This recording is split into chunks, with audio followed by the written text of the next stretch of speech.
본문은 바울의 2차 선교 여행의 시작을 기록하고 있습니다. 시기적으로는 49년부터 52년까지 약 3년간의 기록의 시작이 되는 거죠. 2차 선교 여행이 이동 거리는 대략적으로 5,000km 정도 된다고 합니다. 여러분들 연휴 동안에 얼마나 돌아다니시는지 모르겠는데요. 어느 만큼의 거리를 이동하셨는지 모르겠는데 5,000km. 당시로서는 어마어마한 거리입니다. 교통편이 이렇게 좋지 않은 그 시대에 지금처럼 기차나 자가용 있는 시절도 아니고 비행기가 있는 시절도 아니고 오직 도보로 혹은 배 타고 5,000km. 게다가 그 이동 범위는 소아시아 지역에 국한된 것이 아니라 유럽까지 확장되게 됩니다. 2차 선교 여행은 소아시아, 아시아를 넘어서서 유럽까지 확장되죠. 지도를 하나 보여드리겠습니다. 지도 보십시오. 네모칸, 빨간색 네모칸이 쳐 있는 수리아의 안디옥, 여기서부터 출발해서 육로를 따라서 동그라미 쳐진 지역이 소아시아 지역이거든요.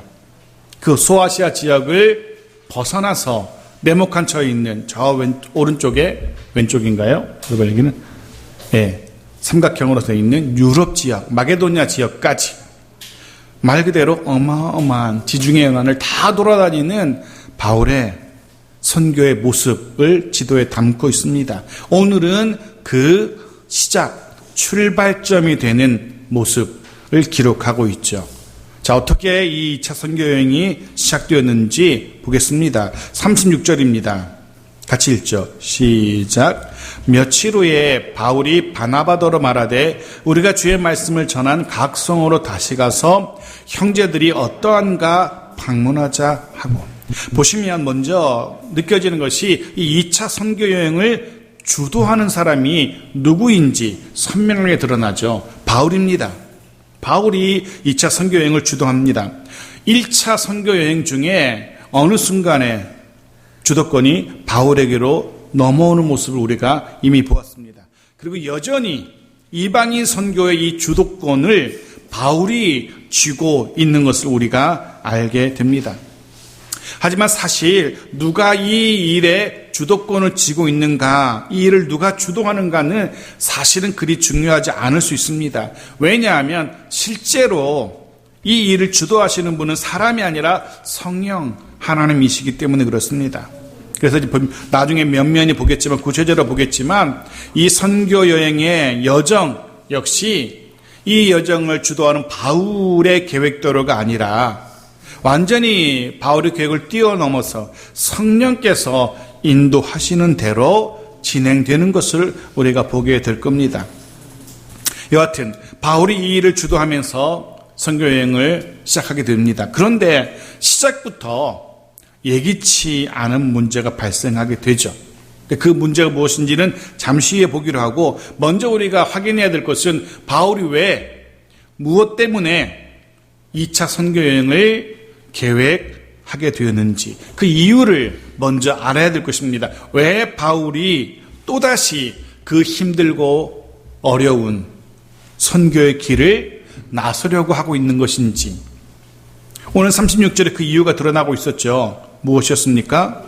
주의 말씀을 전한 성으로, 각 성으로 다시 가서 형제들이 어떠한가 방문하자라고. 이것이 2차 선교여행의 처음 목적, 원래 목적이었습니다. 바울이 의도한 목적이었습니다. 1차 선교여행지였던 이방 지역에서 복음을 들었던 사람들, 그 이방인들, 그리고 믿음의 공동체를 형성하고 생활하고 있는 이들, 그들을 돌아보기 위함이었습니다.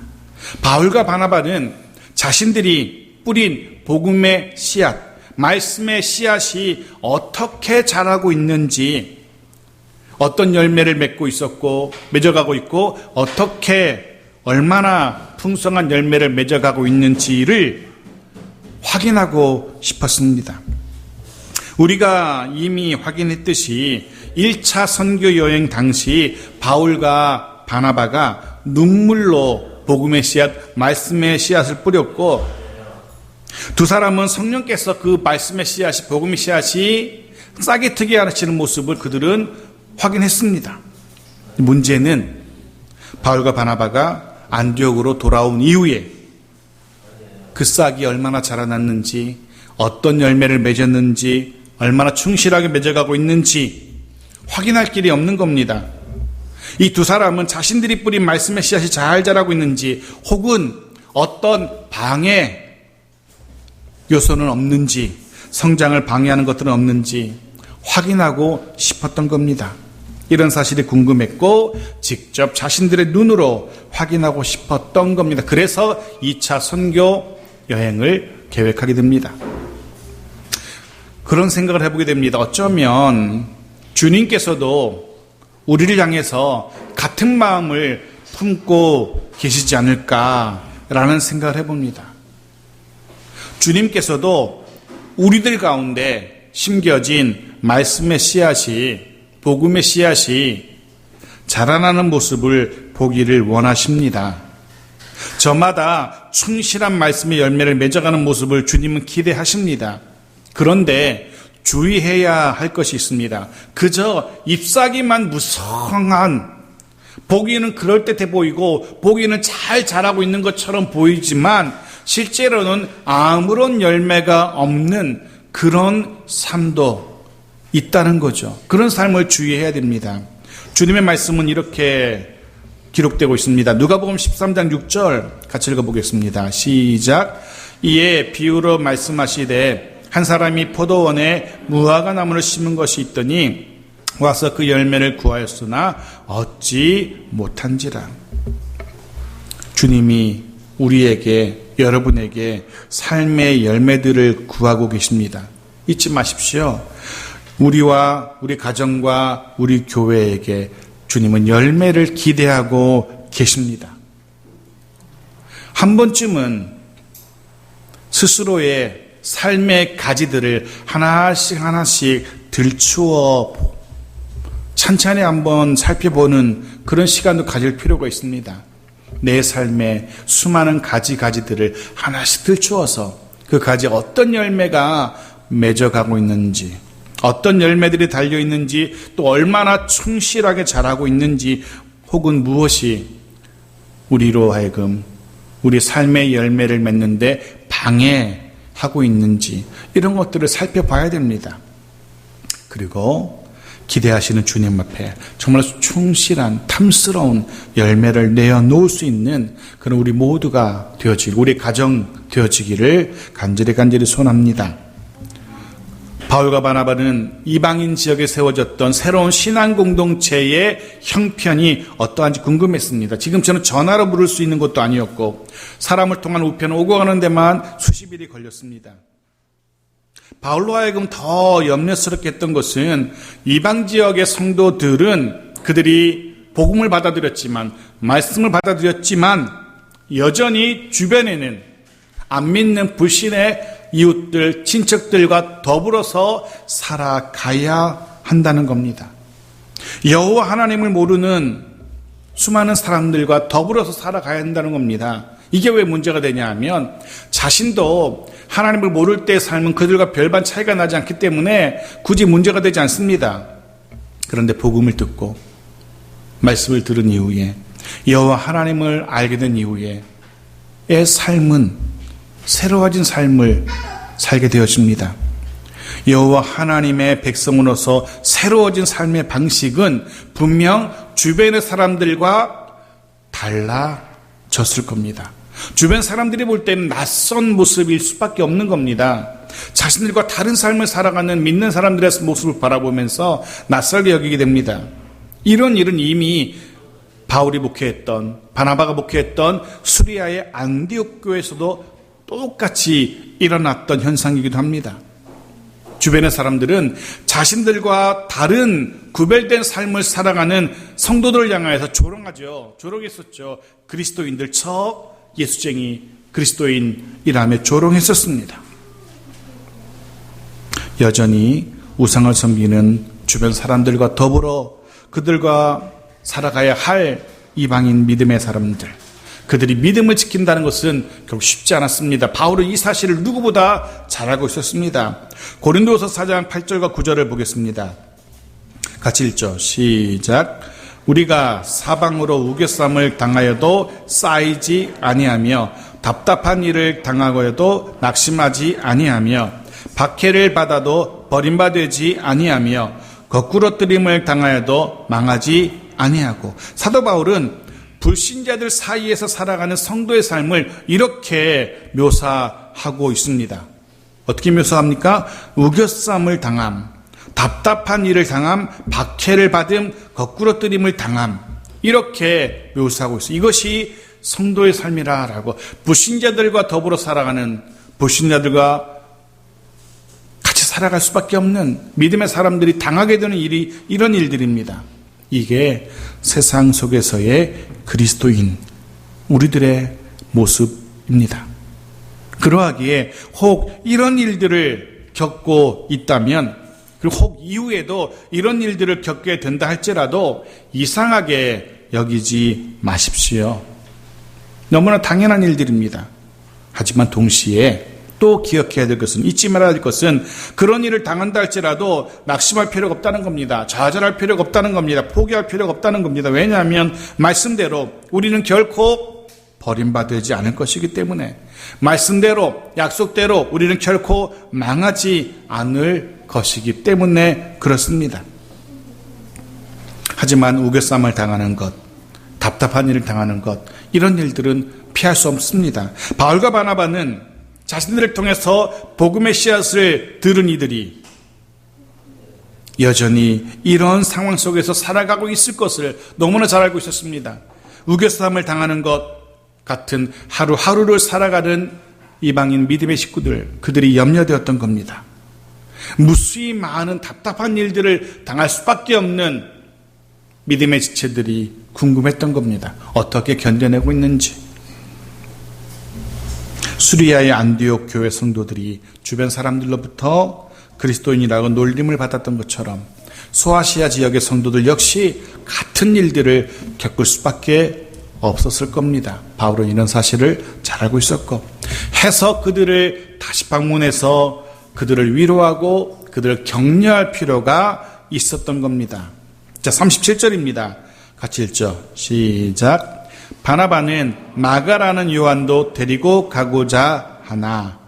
바울이 제안한 이 선교 여행에 바나바 역시 흔쾌히 찬성하죠.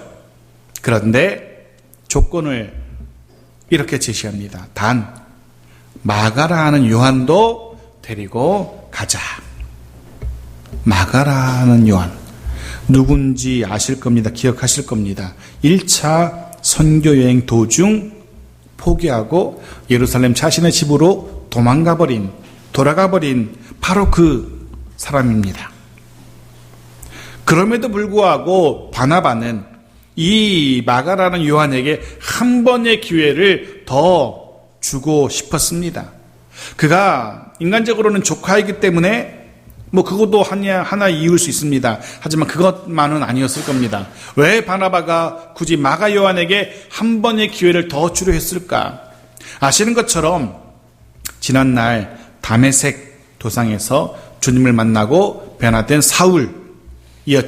바울이었지만 예루살렘의 성도들은, 사도들은 아무도 이 사울의 회심을 믿어주지 않았었죠. 근데 그때 보증을 서준 사람이, 사울은 정말로 거듭났다라고 보증을 서줬던 사람이 바로 바나바였습니다. 유일하게 사울을 믿어주고 여러 사람들 앞에서 그의 보증이 되어줬던 사람이 바나바였습니다. 뿐만 아니라 바나바가 안디옥 교회에서 목회할 때 저 멀리 다소에서 살아가던, 머물고 있었던 사울을 찾아와서 굳이 데리고 와서 안디옥에서 함께 동행할 수 있도록 기회를 준 사람도 바나바였습니다. 무엇을 할 수 있습니까? 바나바는 성품이 그런 사람입니다. 실패한 사람에게 한 번 더 기회를 주고 싶었고, 다른 모든 사람들이 불신하는 사람일지라도 한 번 더 믿어주는 사람이었고, 다른 모든 사람들이 내치는 사람이었지만 한 번 더 품어주는 사람이었고, 기회를 주는 사람이었습니다. 해서 비록 마가라는 요한이 선교활동을 포기하고 중도에 돌아갔지만, 그런 그였지만 한 번의 기회를 더 주고 싶었던 겁니다. 해서 이번 여행에도 데려가자라고 제안합니다. 하지만 바울의 생각은 달랐습니다. 사실 바울은 굉장히 논리적인 사람이고 흔히 하는 말로 칼같이 정확한 사람입니다. 아닌 건 아닌 거예요. 38절 보십시오. 같이 읽죠. 시작. 바울은 밤빌리아에서 자기들을 떠나 함께 일하러 가지 아니한 자를 데리고 가는 것이 옳지 않다 하여. 옳지 않다. 바울은 마가를 데리고 가는 것이 옳은 일이 아니라고 분명히 말합니다. 근데 생각해 보십시오. 바나바가 누굽니까? 개인적으로는 바울에게는 은사잖아요. 은혜의 사람이잖아요. 바나바가 없었으면 자신이 지금 없었어요. 믿음의 선배고 그리고 은혜를 입은 사람입니다. 고마운 사람입니다.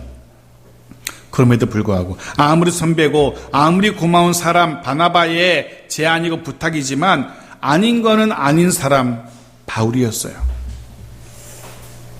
마가는 데려갈 수 없노라 라고 선을 완전히 거버립니다. 이유가 무엇입니까? 이유도 등장하죠. 괜히 안 데려가는 게 아니에요. 괜히 미운 게 아닙니다. 이유가 이렇게 돼 있어요. 자기들을 떠나 함께 일하러 가지 아니한 자였기 때문에. 여기 흥미로운 표현이 하나 등장하는데요. 함께 일하러 가는 사람 혹은 함께 일하러 가지 아니하는 사람, 함께 하는 사람, 함께 일하는 사람, 이런 표현이 등장합니다. 한 3, 4년 전쯤에 상영된, 그래서 1000만 관객을 동원했던 신과 함께라는 그런 영화가 있었습니다. 신과 함께. 이 맞는 표현인 것 같아요. 이 땅을 살아가는 모든 사람들은 한 사람도 예외 없이 신과 함께 살아가는 사람들입니다. 이 땅에 태어나는 순간 그는 신과 함께 살아갑니다. 어떤 사람들은 권력을 신으로 섬기며 살아가죠. 어떤 사람들은 명예를 신으로 섬기며 살아가기도 하고요. 어떤 사람은 자신의 힘을 신으로 섬기며 살아가기도 하고요. 여하튼 예외 없이 모든 사람은 자신만의 신을 섬기며 신과 함께 살아갑니다. 그런데 보십시오. 누가복음 22장 33절은 이렇게 말하고 있어요. 같이 읽죠. 시작. 그가 말하되 주여 내가 주와 함께 오게도 죽는 데에도 가기를 각오하였나이다. 이 말은 베드로가 주님 앞에서 말도 되지 않는, 말 그대로 한 치 앞도 모르는 그런 자신감을 표현하고 있는 그런 베드로의 자신감의 표현이었어요. 주와 함께 오게도 죽는 데에도 갈 수 있습니다. 가겠습니다. 라고. 어떤 의미에서 우리도 주와 함께 걷는 사람들입니다. 베드로는 자신도 주와 함께 가겠노라 당당하게 외쳤지만 실제로는 도망했었죠. 그 밤에는. 그런데 그의 삶을 전체를 쫙 펴서 보면은 정말로 이후에 베드로는 그와 같은 길을 걷게 됩니다. 주와 함께 오게도 갇히고 주와 함께 죽음의 자리까지 가게 됩니다.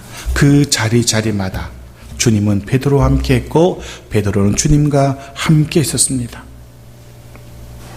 어쩌면 주님께서 우리에게 기대하시는 모습, 바로 이 모습일 겁니다. 주와 함께 가는 사람, 주와 함께 하나님의 나라를 향해 걸어가는 사람, 우리의 형편이 어떠하든지 주와 함께 일하는 사람, 우리가 조금 전에 불렀던 찬송가의 가사처럼 주님의 부르심에 순종하여서 혹은 겟세마네 동산까지 심판하실 자리까지 어디든지 주를 따라서 주와 함께 걸어가는 그런 모습, 주님이 우리에게 기대하시는 모습입니다.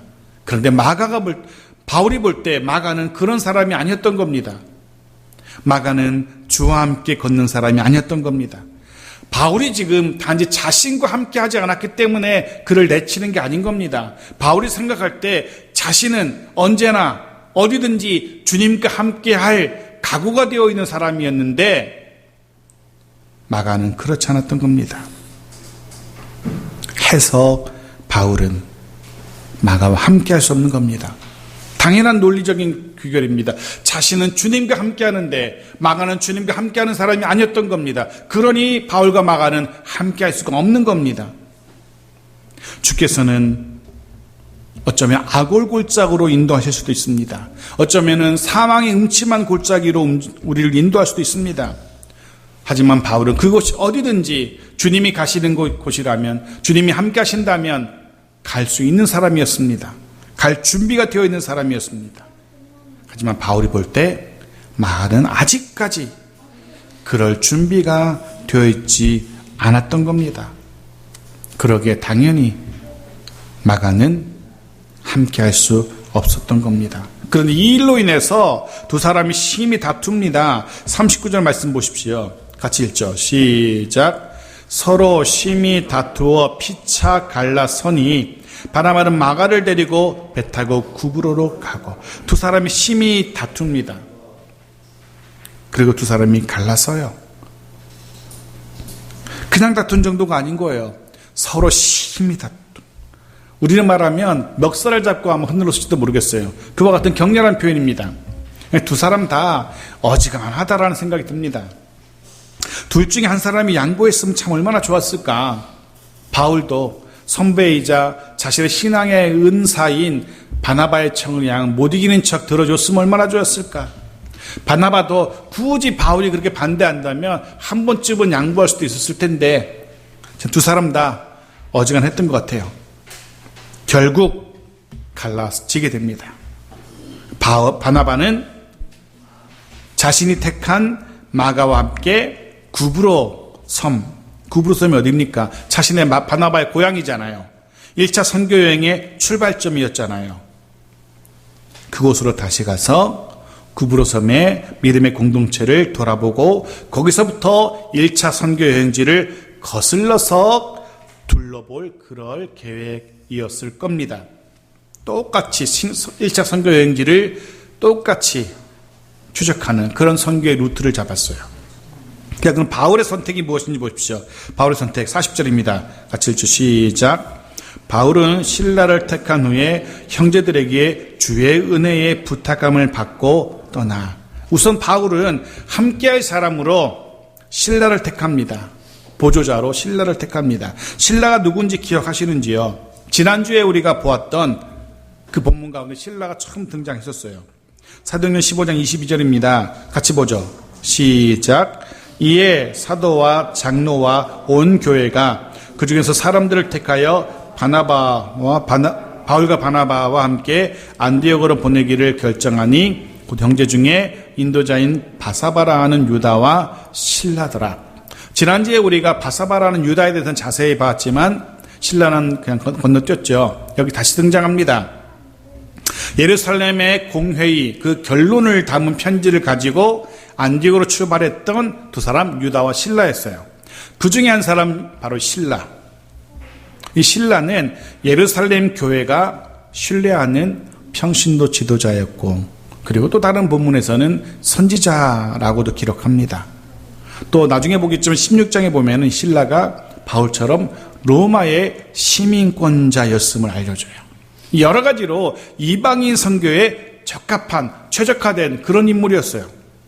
그 인물을 바울이 택하게 되죠.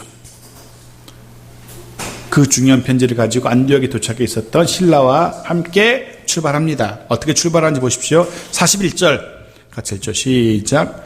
수리아와 길르기아로 다니며 교회들을 견고하게 하니라.